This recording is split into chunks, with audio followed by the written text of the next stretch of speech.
Right, we're with Wellington manager Darren Manning after a disappointing 4-0 defeat at Holmesdale and SCEFL Premier tonight. Darren, we'll start in the first half. Best place for it. I didn't think we were at the races in the first half. It did all stem from that. Yeah. You get what you deserve in football, and I said after the game on Saturday that I'll praise them when they're good, but when they're bad, I'll tell them they're bad. And I said our season started tonight, and it did.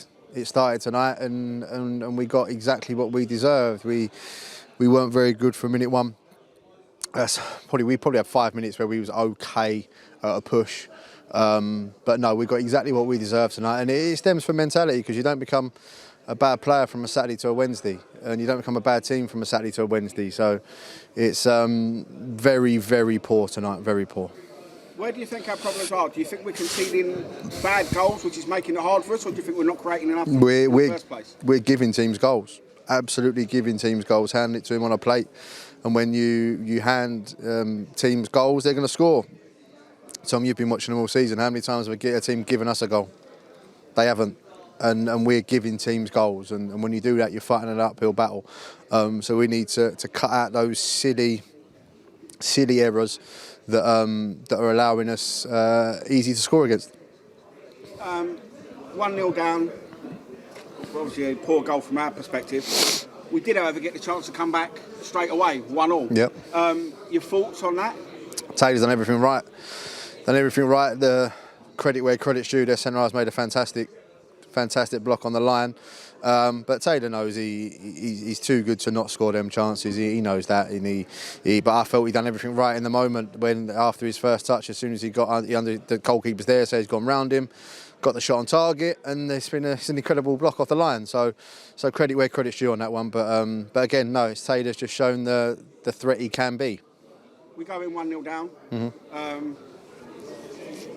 But we're going 1-0 down with a hugely contentious issue for you to... Has that blown your team talk out the window, the fact that they probably should have had a guy that had a red card? No. To be fair, it's the most obvious red card I've ever seen, but it's irrelevant. I'm not going to sit here and make excuses and go, if he's sent off, it's a different game. We still weren't good enough. Even if they go down to 10, they probably still do enough to beat us. Unfortunately, that's the bit that's most concerning for me, is that he's irrelevant if he's on the pitch or not. It's a poor decision, but mate, everyone makes mistakes. It is what it is. It's disappointing because it changes the game slightly. Probably gives us a bit of momentum going into the second half, but the overall game, we got exactly what we deserve tonight. 2 more goals that we should be defending in the second half? All 4 goals, mate. All 4 goals were poor defending. But it's concerning because it's the real basics of defending as well. It's the real fundamentals of it that you get taught when you're a kid, and we're not carrying it out at the moment. And it's worrying. And I said it to the players, and I don't mind saying it to you and everyone else, that I've been here 8 days now. The honeymoon's over. I've been very fair to them. We've played 4 games, including the friendly, played 4 games in those 8 days. They can't say I haven't given them a fair crack. I said I was going to come in and I wasn't going to turn the boat over. I was going to shake it. Now I'm going to really start rocking it. I'm going to really start rocking the boat now and see what characters we've got in the dressing room and what motivates them to play football. That's the bit that's worrying me now. I'm questioning some of their motivations to play football and if it's for the right reasons. Having said that, we've had 1 training session. Yep. So do you think that 2 training sessions a week and a few training sessions as soon as we can will help us? 100%. Have to work hard, and we have to do that. That's not just the players. That's me and my staff. We have to work just as hard as the players do. But like I said to someone else a minute ago, I'm not concerned because I've been here before. I've been here, done it, got the T-shirt. I know exactly what I was walking into. I knew exactly what the challenge was going to be straight away. And we are and I hate using the cliche words of transition and process, but we are in a bit of a change at the moment, and it's not going to happen overnight. And people think, 3 games, 3 losses. I don't care at the moment. If I'm honest with you, the score lines are irrelevant. It's the performances. It's the performances that I'm I'm looking for, and it's not just team performance, it's individuals as well. Seeing what individuals have got about. You've got to think, I didn't know any of these players 9 days ago. I'm still getting to know them. What makes them tick? What makes them work? What motivates them? Do they need an arm around the shoulder? Do they need shouting at? I'm still trying to work that out. So there's going to be some players that have their feathers ruffled, but it's how they react is what means the most to me. It's how they react, and me and my staff know exactly what we're doing. We've got it under control. There's no need to worry or anything like that. We've been there, like I said, been there, done it, got a t-shirt. If it's like this at Christmas, that's when I'll be starting to question my methods a bit. If it's like this in 2-3 months' time, that's when we'll start to question what we're doing. But right now, we know exactly what the next steps are. So my next question was going to be, is there any temptation to divert from the process and shut up shop and try and solidify, or are you still happy with? No, we won't change what we're doing. We won't change our process because it's proven.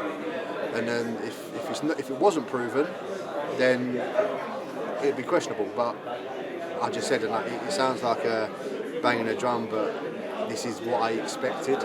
If I'm honest with you, that's the type of performance tonight that I knew I was walking into. And I think the two previous. Barking in the friendly and Erith and Belvedere, I think might paper over the cracks a little bit. But true colours come through in the end, and I think that's what happened tonight. That was a performance I expected at Erith and Belvedere. If I'm being honest with you, that's the performance I expected there. Right, okay. So, right, your microphone battery's gone by the way. We've still got a microphone battery here. We'll have one more question, or two actually. We had a bit of a nasty injury. Can you update us on the injury? Fortunately, Dennis thinks it's just impact. He thinks it's just impact, so fingers crossed he'll be okay, but we'll assess it tomorrow and see how he's ready for the weekend. We move on to the next game. Yeah, You've obviously spoke to the players and you'll speak to them again, but what's the overall message going into the next game? Show me something. Is that each player or as a team? Everyone individually and as a collective. Show me something. Show me a bit of quality, a bit of ability, but more importantly, show me a bit of bollocks. Have we got to the stage where some of them are playing for their futures at the club? Everyone is. Not one person at this football club safe. Even if I've just signed you, you're not safe. And it's that sort of mentality and I think that could be a part of the mentality that has got us where we are now, is the fact that people think they're safe and they think they've got a bit of an easy ride. Well, I'm telling you, boys, they need to put their seatbelts on because it's about to get bumpy. And we know what our aims are. I've not been shy in saying it. I know exactly what my ambitions are at this football club, and we will get there. It's just a case of how. And if I'm honest with you, the transition, we probably need to accelerate it a bit quicker than originally thought. Darren, thanks for talking to us, and we'll see you on Saturday. Top man, see you later, mate. Cheers, mate. Thank you.